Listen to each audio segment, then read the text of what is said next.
Imagine being at the mercy of a heavy period, month after month, then bleeding in between those heavy periods.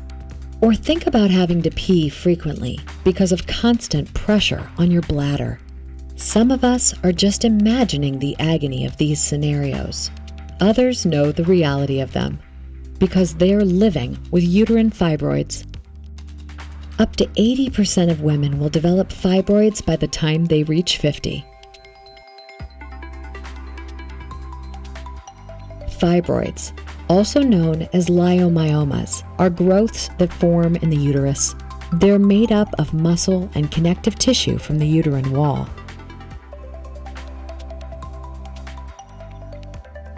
Fortunately, they're not usually cancerous.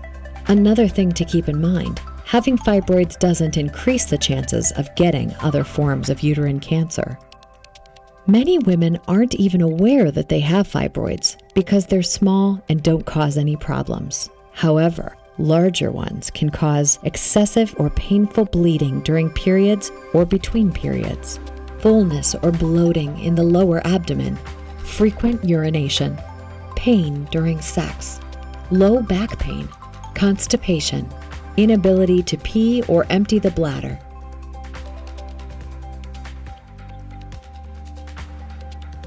Fibroids can grow inside or outside of the uterus and in the uterine wall.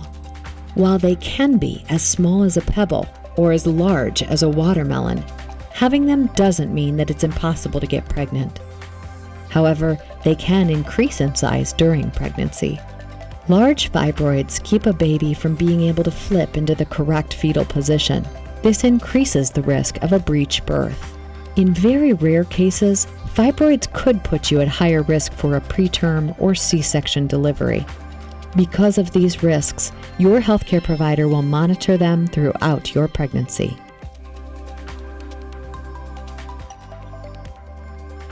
Fibroids have been linked to infertility, although it's hard to pinpoint why. But it's possible to get pregnant after fibroids are treated. While we don't know what causes fibroids, some risk factors can increase your chances of getting them. They include a higher body weight, family history of fibroids, not having children, starting a period at a young age, starting menopause at a later age. If you're living with uterine fibroids, there is help. Your healthcare provider can review the options with you and create a treatment plan based on your overall goals. Fibroids are treated with birth control pills, IUDs, and over-the-counter medication. They can also be treated surgically or removed with use of alternative methods such as uterine artery embolization, and MRI-guided, ultrasound-focused, or radiofrequency ablation. However, a hysterectomy should never be presented as your first and only treatment option. If it is, get a second opinion from a provider who understands and is willing to help you find the right solution.